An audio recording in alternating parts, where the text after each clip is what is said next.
certainement, la première chose qui m'a inspiré, c'est écrit par une amie. J'étais curieux de voir ce qu'elle avait à dire.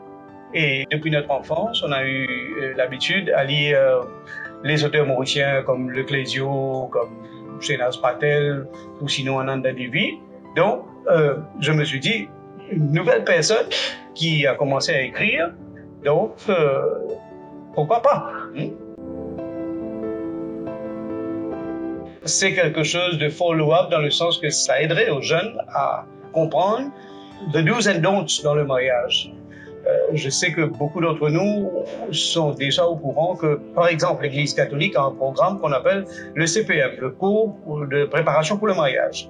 Bon, ce livre, pour moi, c'est aussi du CPM. Les gens qui veulent se mettre ensemble, se mettre en couple, c'est un must pour lire, pour savoir qu'est-ce qu'il faut faire, qu'est-ce qu'il ne faut pas faire dans le mariage, surtout en ce qu'il s'agit de la responsabilité des époux dans le couple. Ce qui m'a surpris dans cet ouvrage, c'est que Rokhaya est 2 fois musulmane, mais elle a osé écrire quelque chose qui concerne l'hindouisme et le mariage. Ça, c'est fort louable et j'ai pris la peine de lire ce passage avec tant d'exactitude. C'est sûr qu'elle a eu recours au Pandit Magou pour le faire, mais quand même, pour avoir osé écrire quelque chose qui est en dehors de sa foi et fort louable,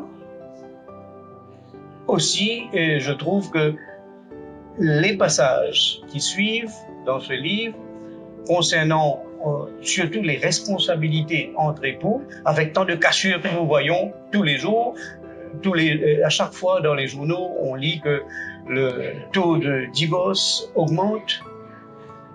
Dans le travail de la police, où j'étais auparavant, j'ai connu beaucoup de couples qui se sont brisés. Donc là, il y a un guide. Je recommande fortement cet ouvrage aux jeunes qui veulent se mettre en couple.